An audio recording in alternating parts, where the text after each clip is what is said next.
Hey everybody, my name is Braden, having a good day, feeling good. I hope everybody else is too, or night, if that's what you're up to.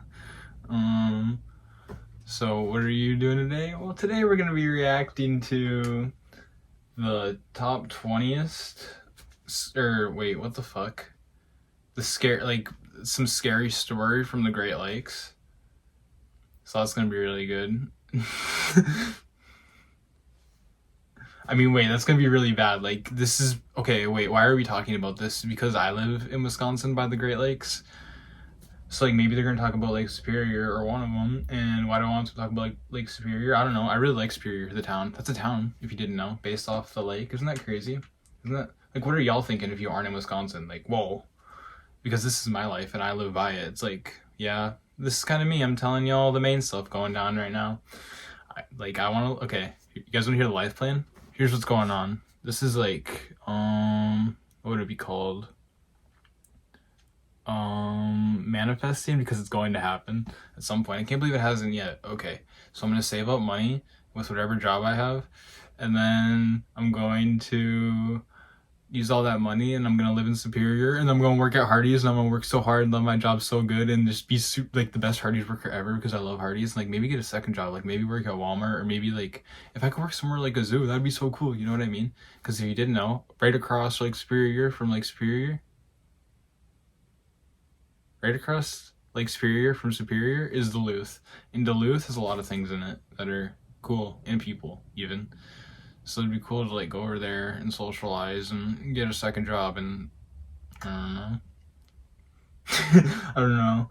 And then also, okay, look, I'm telling you my plan. In a few years, I would, after I'd save up money, because I just want to be working and saving up money really hard and working on myself, and not even really, like, because I already have worked on myself. Like, I feel really good. I just would want to be working so hard and making so much money, because, like, I know that's what I have to do with my life, work hard. That's why I, like, took so much leniency and was spending so much time being happy right now. So yeah, while I'm doing that, while I'm working hard, I might also go to the gym. Not might, I probably will. I just don't want to right now because like I really like how I am. Like I don't know if that's weird or not. Like I'm just not insecure. Like I kind of love myself. That's fine. Like my body and whatnot, and I think everybody else should too. So yeah, I mean like there's just gonna be a lot of stuff going on. And then when I'm like 21 or like probably have to be later now. I wish it could be sooner. I would move to LA, and I would have all that money I saved up with and hopefully get a job acting right away, because that's what I want to do. I want to be an actor so bad. So yeah. And then like that's it. You're just gonna move to LA and just get hired and expect, yeah, like isn't that kind of how it works? Or like maybe I'd find an agent. I don't even know if I have money. You see what I mean? Like I'll get, when I'm 21, when I move, then I'll have like I would have enough to move there, and then if I didn't get hired right away, I would get a job there in LA, like doing something while trying to work too. So hopefully it all goes well. I don't know. I think that sounds good. It's clearly thought about. And if like you look on Indeed, it's affordable, which people say is like the number one thing it wouldn't be. But it's like if you're listening to me, if I'm working, I'm getting the money, it would be affordable, the jobs I plan, I think. But I'd probably have to get to it hard. If I don't just work every second ever, and I'd work so hard, and I eat their food, and oh my goodness, I'd look at like I would scrub the entire floor with a toothbrush. To be honest, that's what I imagine every time I think about it, and I'd be fun and have a smile on my face. Like people would walk in, I'd be like, "What's up? Working at Hardee's, whatever." And I'll be flipping chicken strips and eating them, whatnot. Maybe the meals are free if they're not half off. That's awesome, because then free supper every night and more. Let's get right into the video though. So that was just my life plan. Let me know what yours is, because I'm actually interested, kinda. In November of 1913, a storm unlike any other descended on the Great Lakes. And despite not forming over the world's massive over 100 oceans, years ago, it would go on to rival the strength of a hurricane with ferocious winds, blinding snow, and towering 35-foot imagine that waves. I have like the Spider-Man story to write in my spare time, and it's pretty much just me where I'm Spider-Man. And I'm in Chicago for like half of the story. Imagine like a hurricane happens. If it didn't, now it does. Okay, wouldn't that be awesome? A hurricane fight, like Spider-Man versus a hurricane in Chicago. Yeah, it's so powerful.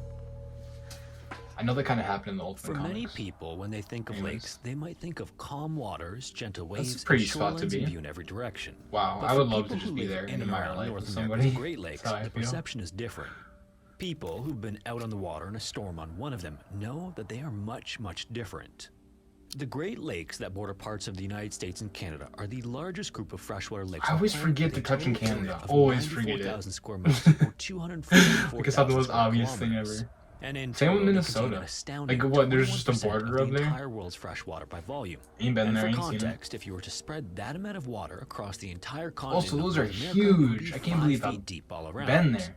The lakes that make up what are My known as the family, Great my Lakes parents, are they'd Lake always say Superior, it's so Lake dangerous Michigan, Lake to Huron, swim in Lake Lake Superior. Erie, and Lake Ontario.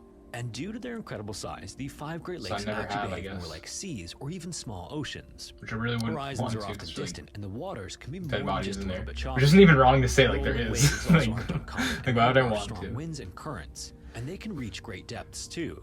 The deepest part of the Great Lakes can be found on Lake Superior with a depth of 1,332 feet or 406 meters. And another unique aspect Is about that the deep? Great Lakes is that their size, similar to the oceans, I don't know what I'm makes it alluding longer to cool there. in the winter and warm in the summer. So in fact, while the areas around the shorelines do turn to ice during the winter, the middle sections of each lake usually don't freeze over fully. This, in addition to their total area, helps create their own weather ecosystem, which usually manifests in the form of what's called the lake effect snow. This can occur anytime between late fall and early spring and is the result of westerly winds picking up the warmer air and moisture from the lake's surface. As this warmer, wetter air meets the colder, drier air on the coast, moisture concentrates to produce what can sometimes be heavy snowfall. And while meteorologists can spot conditions that are primed for lake effect snow, it can be difficult to accurately determine You know what how I'm thinking long about lake right effect now? snow will last and how much of In it Lake will fall. Superior, there was a rock As in you the might water with a imagine, this face is on it, and I especially grabbed, important and like for it was cargo like freighters deep in as there. It was the like Great right by the Lakes have shore, long and it was significant just like waters looking for at the me. You know what I shipping mean? Like industry. it was just a tiny little rock All like the that, lakes are interconnected and by it various was it natural had a waterways, white making face on it, like port as drawn far in or west of whatever. I don't Duluth, even know. It was like Minnesota, like as physical access all rock, the way but to it the was St. Lawrence River on white. the eastern half of New York State. Hey, look, there's Duluth. And while we do have significantly better cool mention. technology and systems, Also, I didn't know to you could do provide a that. clear picture of upcoming weather for everyone, that just wasn't the case more than 100 years ago. In 1913, the Weather Sorry Bureau, for which today for is known as the distracting. National Okay, Weather but Service, I was grabbed that already in rock. I don't know. I'm just operation. thinking Their about that methods right were now. fairly Like, primitive compared to what we might see on news channels today. wasn't that? And a What, particular problem with the Great Lakes is that Also, they this can just often won't be go in my so ear. unpredictable that I was by just- the I time was just- observations were made and couldn't put it in. taken, I'm sorry. the I'm hand-drawn trying. weather maps made for ship captains could easily be completely out of date by the Okay. time they were distributed. And this was even the case for the signal stations that utilized a system of flags, pennants, and lanterns to update changing conditions in every Great Lakes harbor. Typically, using different combinations of the 3 signals, harbors would indicate to ship captains what the next 24 hours would be like, including wind speed, wind direction, and potential precipitation. This information would then help them chart a proper course and Wow. make appropriate plans to avoid Wonder the how worst conditions on the dangerous Great and scary Lakes. it was out there. But I Tragically, feel though, like the Great there were no Lakes weather aren't as models or dangerous as signal like systems at the the time big that were good waves enough to in the keep ocean by the magnitude Bermuda of what Triangle. would I come don't know, maybe in I'm wrong. November of 1913. November in particular can be an interesting month for the Great Lakes. Oh, I guess those are This pretty is bad. usually when the Like, am I seasons really stupid? start to I've change seen for the those, like northern waves like Midwest and those. Like, am I northeast of the stupid? Do I United not States know? and relative parts of It does Canada. look pretty rough. And Or when like a the little bit. 407 Like maybe a foot surfer steamer would like known that, as but like LC I would not Waldo like left that. port in Minnesota on November 7th. You it feel? did so in weather that was calm and temperatures that were warm for that time of the year. The ship was bound for Ohio with a crew of 22, including the captain's wife and her mother and a ship dog, along with a full load of iron ore.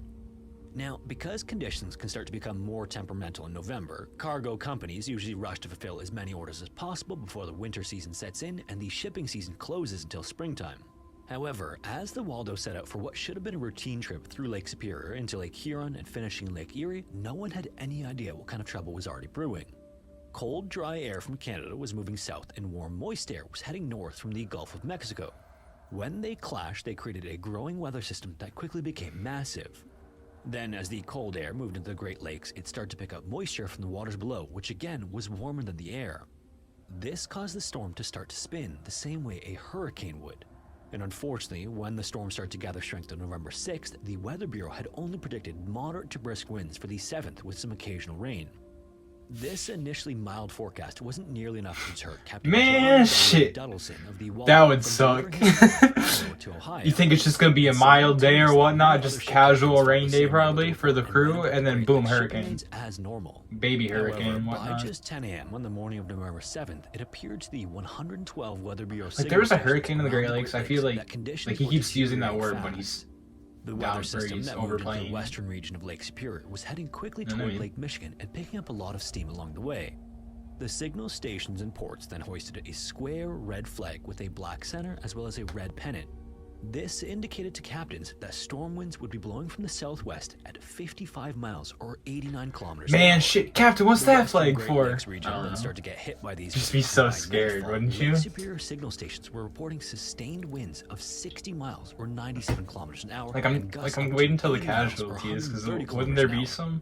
To put that into perspective, winds that are characterized as hurricane force are those in excess of 74 miles or 119 kilometers an hour. That means that the storm was already reaching hurricane force winds. And to put this into perspective further, the largest waves in the Great Lakes are thought to reach as much as 35 feet or 10 meters high. That's almost the full height of the Waldo. In waves that big, as a ship moves down into the valley between two waves, I don't really know what 10 meters is. I can guess because I know what a meter stick is. Never mind, I know what that is. The Waldo, which was well into Lake Superior, but whenever, I'm thinking of the Three Musketeers when they have to be 10 feet tall and like Pete's got them trapped inside that room. I think of that movie and scene so much. Whenever I think of 10 feet and whatnot, because they had to be that tall, and I feel like they stood on each other's shoulders or something. Or how'd that scene go? That's such a good movie. Three Musketeers, so underrated. I want to rewatch it right now. I feel hopefully it's not bad. I'm saying that's good. To begin turning it into ice. So before long, the Waldo was nearly encased in it, adding tons of weight to the ship. I like that Goofy had a love interest in it. Didn't he date the cow? I think that's so cool. So bad that John was steering the ship based I like that Pete the cow is actually the bad guy. For the next 3 hours, John and the crew did their best to just keep the ship upright and on its proper heading. When midnight rolled around, the captain took a hard look at the map to see if he could identify some place to take shells from the storm. And not too far ahead was Manitou Island, about midway across Lake Superior, and his hope was that that area could provide the ship with at least some safety.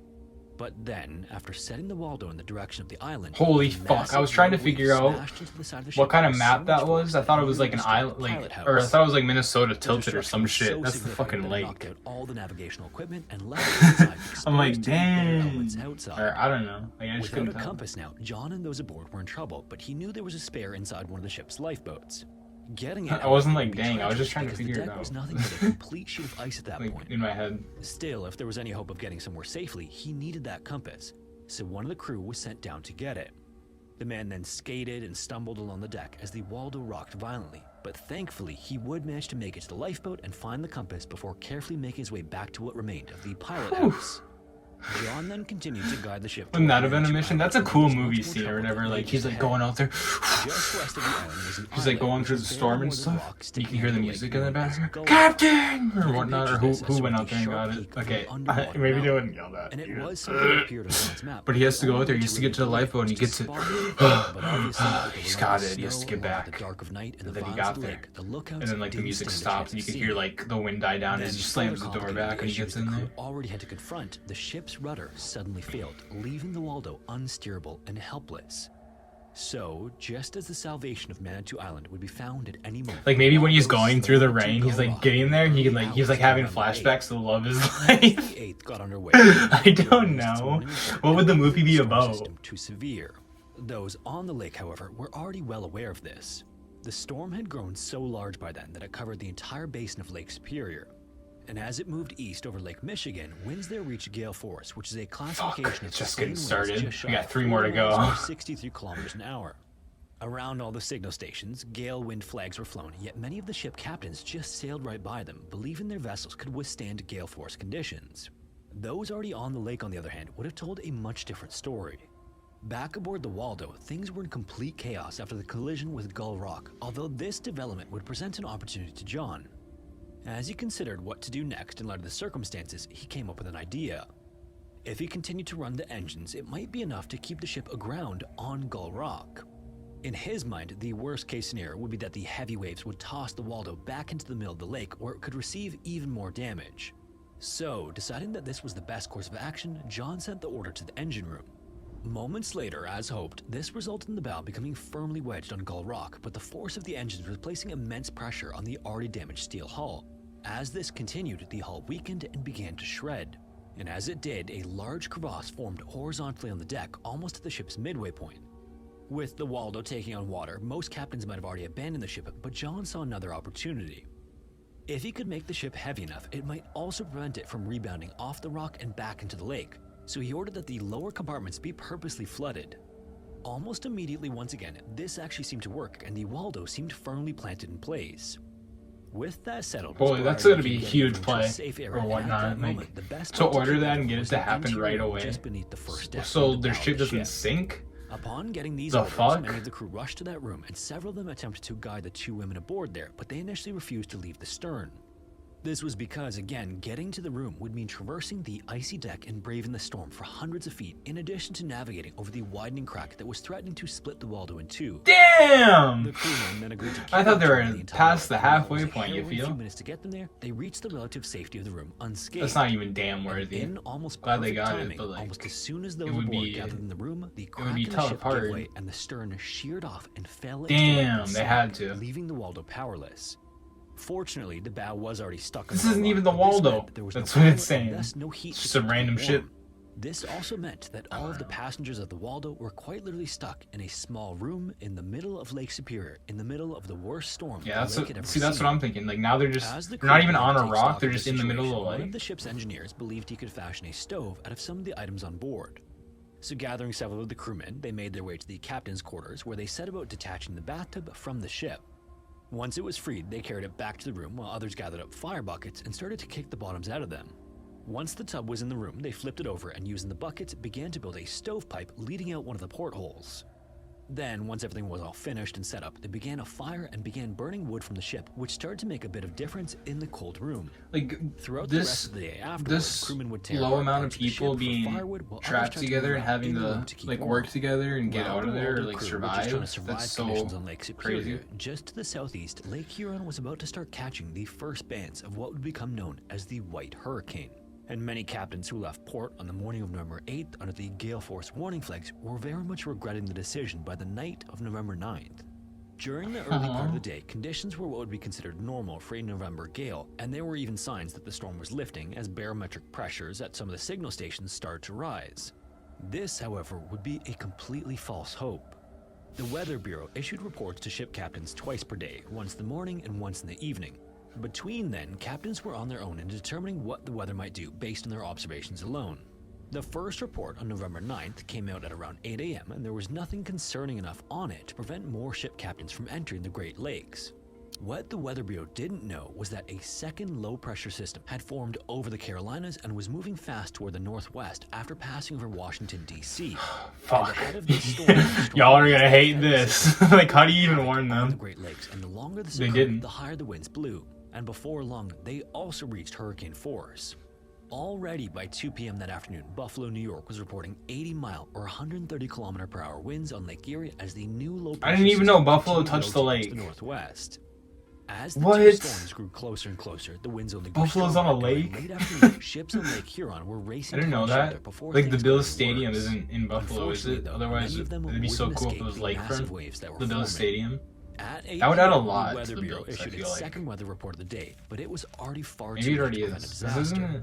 The two storms were continuing on their collision course with hurricane-force winds that constantly changed directions and swirling snow that blinded captains from anything just beyond their windshields. When the report finally came through, the 4 western lakes, Superior, Michigan, Huron, and Erie, were sitting underneath a weather system that had never been seen before. By then, winds at Harbor Beach, Michigan, on the coast of Lake Huron, were gusting up to 90 miles or 140 Imagine they kilometers just an fucking hour. froze like On Elsa. the scale used for That's what I'm actual thinking right hurricanes, now. the Imagine White all Hurricane like all would of be them. considered a strong category What are 1. we gonna do? Instead, Break just all a the 6-hour ice? period on the night of November 9th, ships would capsize I like how he gave like a and real solution there. lives would be lost. At the same time that the White Hurricane was moving eastward that night, conditions weren't any better at Gull Rock as the survivors of the Waldo tried to make it through the storm. With food and water stored in a part of the ship that was now inaccessible, things could quickly become dire if the ordeal was prolonged and they didn't even know if anyone on land was aware of their position or that they had even wrecked. Luckily, as it turned out, those on land did know about the Waldo situation, but it's unclear if this was the result of a passing ship or locals on land spotting it. Either way, rescue stations nearby received reports about the Waldo and despite the horrendous weather conditions, began to mobilize in an attempt to save those That's on board awesome. before it was too late. At the nearby Eagle Harbor, the large boat that would have handled the weather much better was being repaired, so they were forced to use their 26-foot motorized vessel. Just going out in the storm at all, regardless of boat size, was like a death mission, but the Great Lakes rescue stations had a motto they lived by, which was, "You have to go out, but you don't have to come back." Despite this courageous sentiment though, as the small motorboat left Eagle Harbor, one local even said that someone should alert Washington because the entire rescue team wasn't going to survive this. But even still, they pushed into Lake Superior and were tossed around by Bad, the choppy bad. waters. Things weren't progressing well at all, and after about 8 miles or 13 kilometers from Eagle Harbor, they turned back around when the small motor became completely encrusted in ice. When they arrived back at the station, there was so much ice over Was that a fucking the Yeti? rescuers froze to their seats and had to be chopped free with an axe. Incredibly though, once they were all unstuck, they quickly readied the larger boat, hoping it was fixed enough to survive a successful rescue mission. At another really harbor known as appreciate them going Portage, back which out was there. further away from the wreck site, the rescue team didn't fare much better. Heading directly into the ferocious winds, they were quickly turned back, but instead of returning to the station, they managed to find an inland waterway that would take them to the south side of the peninsula where Gull Rock was close to. By doing this, they could use the northerly winds favorably. in Damn, hopes that of had to reaching the fucking city take of a Waldo. day. By the time November 9th Huh? turned to the 10th, the two massive What do you mean they powerful did all storms this? had won. That morning, it began moving over London, Ontario, and Jesus, the trailing bands they're just were in the full boat. of lake-effect snow that was relentless. Oh man. Further south in Cleveland, Ohio, on the banks of Lake Erie, 17 inches or 43 centimeters of snow fell that day, and winds caused snowdrifts topping out at 6 feet or almost 2 meters tall. And even on land, many people got stranded. Many streetcar operators were completely stuck in their vehicles for the next 2 nights as lake-effect snow continued to bury the city. However, finally, on November 11th, the storm started to lose steam as it moved away from the Great November Lakes that 11th, were that's feeding its crazy. intensity. Okay. It was on this The day reason I that watched this rescue crews video from is Eagle because Harbor and I Portage saw that there was finally reached the wreck of the Waldo. a big Despite being storm like a located few only years about ago, 30 miles from the and I wreck site, wanted the to see if Portage that crew was traveled this, more than and I guess 80 miles not. to reach it Because using I their saw a inland TikTok comment saying that and they had to despite the abandon storm their over the cars area, just the in the waves were still street. fairly large, making it The difficult storm to was tie so off cold any and of the bad or boats to the whatnot. wreck. On one attempt, the Portage boat even scraped against Gull Rock, and the crew was worried they were taking on water. The Eagle Harbor team, however, finally maneuvered their large boat against the hull of the Waldo. When the two ships were tied together, one of the rescuers took off his boots and prepared to board the ship, thinking his wool socks would give him better traction. Because from the outside, what remained of the Waldo looked like something out of the Ice Age. The entire bow of the ship was completely encased in frozen lake water.